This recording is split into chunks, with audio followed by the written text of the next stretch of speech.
नमस्कार प्यारे बीपीएससी के अभ्यर्थियों, आज सुबह से आप लोगों ने मुझे बहुत कॉल किया, बहुत मैसेजेस आए, इसलिए ये एक वीडियो बनाना जरूरी हो गया था।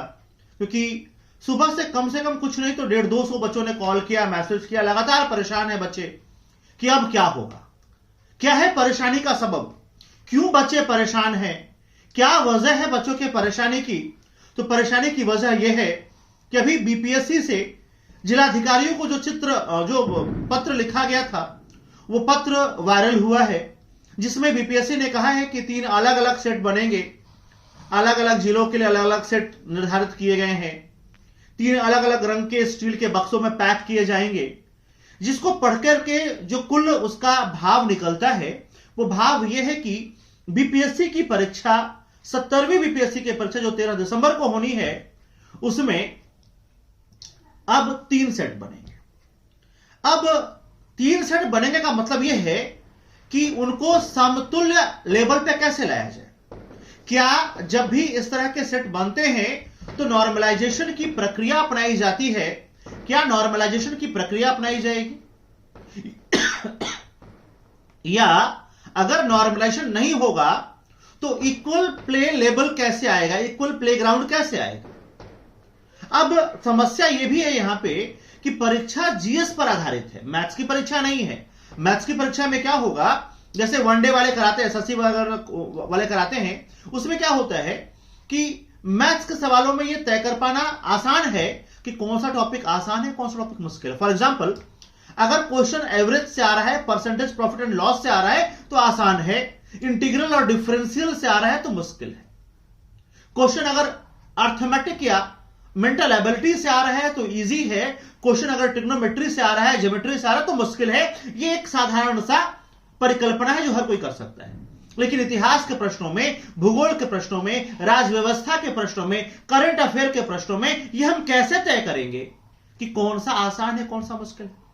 यह कैसे तय होगा, यह कौन तय करेगा कि पानीपत का युद्ध मुश्किल था या मैसूर का युद्ध मुश्किल था। यह कौन तय करेगा कि सवाल राज्यपाल से पूछा वो मुश्किल था या राष्ट्रपति से पूछा वो मुश्किल था, राज्य विधानमंडल वाला सवाल मुश्किल था या संसद वाला सवाल मुश्किल था। यह तय कर पाना टेढ़ी खीर है। और अगर ऐसा तय किया जाएगा तो यह आर्बिट्रेरी होगा, यानी मनमाना होगा। और इसकी आज्ञा भारत का संविधान किसी भी संस्था को नहीं देता है। आप अपना मनमाना फैसला हम पर नहीं थोप सकते। दूसरी बड़ी बात यह है कि जब नोटिफिकेशन आया था तो क्या उस नोटिफिकेशन में नॉर्मलाइजेशन की प्रक्रिया का जिक्र था? उस नोटिफिकेशन में अगर नॉर्मलाइजेशन की प्रक्रिया का जिक्र नहीं है तो क्या आप चलते खेल में खेल के नियम बदल देंगे? और अगर बदलेंगे तो क्यों, किसके लिए? क्या आयोग की मंशा क्या है, यह आयोग को स्पष्ट कर देना चाहिए। आज 3 दिसंबर है, 13 तारीख को पेपर है, आपके पास पूरा डेटा है कि उत्तर प्रदेश से कितने लोगों ने फॉर्म फिल किया है, दिल्ली से कितने लोगों ने फॉर्म फिल किया है, और बिहार के बहुत सारे बच्चे जिन्होंने बीपीएससी भरा है। मैं जानता हूं कुछ बच्चे अहमदाबाद में रहते हैं, मेरा एक विद्यार्थी है इस समय अहमदाबाद में वो पोस्टेड है। कुछ बच्चे होंगे जो बैंगलोर में रह रहे होंगे, कुछ दिल्ली में रह रहे होंगे।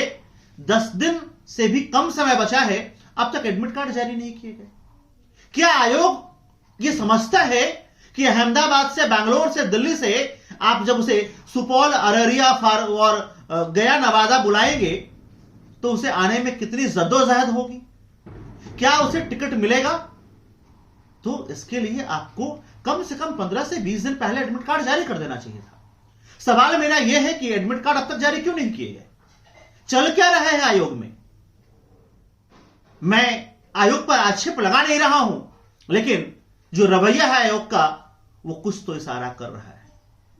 अभी एक छात्र नेता दिलीप जी पहुंचे थे तो आयोग में सचिव, एग्जामिनेशन कंट्रोलर, आयोग के चेयरमैन महोदय सब नदारद थे। 5 तक छुट्टी पे है। 13 तारीख को इतनी बड़ी परीक्षा, 70वीं बीपीएससी जो बिहार लोक सेवा आयोग की सबसे बड़ी परीक्षा है, वो होनी है और चेयरमैन महोदय छुट्टी पर है। आपने कोई प्रेस रिलीज जारी नहीं किया। आप इस तरह से गुपचुप तरीके से अगर काम करेंगे तो प्रयागराज याद होगा, अखबार पढ़ते होंगे महोदय। उत्तर प्रदेश लोक सेवा आयोग ने भी यही किया था, परिणाम सर्वविदित है, बिहार भी उसी रास्ते पर चल रहा है। तो अगर आगाज ऐसा है तो हम तैयार हैं, परीक्षा के लिए भी और संघर्ष दोनों के लिए, क्योंकि और कोई रास्ता बचा नहीं है। यह बच्चा जिंदगी भर घूमता रहेगा कि पेपर में उसने 120 सवाल किए और नॉर्मलाइजेशन की प्रक्रिया में घट करके उसके सवाल 90 बचे हैं और 94 पे कट ऑफ थी। वो पूरा लाइफ घूमता रहेगा ऐसे गोल। अब समझिए इस बात को कि नॉर्मलाइजेशन की प्रक्रिया में किसी बच्चे को 90 से बढ़ा करके 70 से बढ़ा करके 80 दे दिए गए, 120 से घटा करके 90 कर दिया गया। ये क्या है? इसका जवाब कौन देगा? और आखिर इस प्रक्रिया की आवश्यकता क्या है? क्या बिना नॉर्मलाइजेशन के आज तक परीक्षाएं होती आई हैं? पूरे भारतवर्ष में यूपीएससी परीक्षा कराता है, पूरे भारतवर्ष में वो एक दिन में हो जाती है, वहां कोई बवाल नहीं नॉर्मलाइजेशन का। तो ये जो नॉर्मलाइजेशन का नया बीन पकड़ा है लोक सेवा आयोगों ने, ये उचित नहीं है, ये छात्र हित में नहीं है, ये अभ्यर्थियों के हित में नहीं है। और माननीय सुप्रीम कोर्ट का आदेश है कि खेल के बीच में आप खेल के नियम नहीं बदल सकते।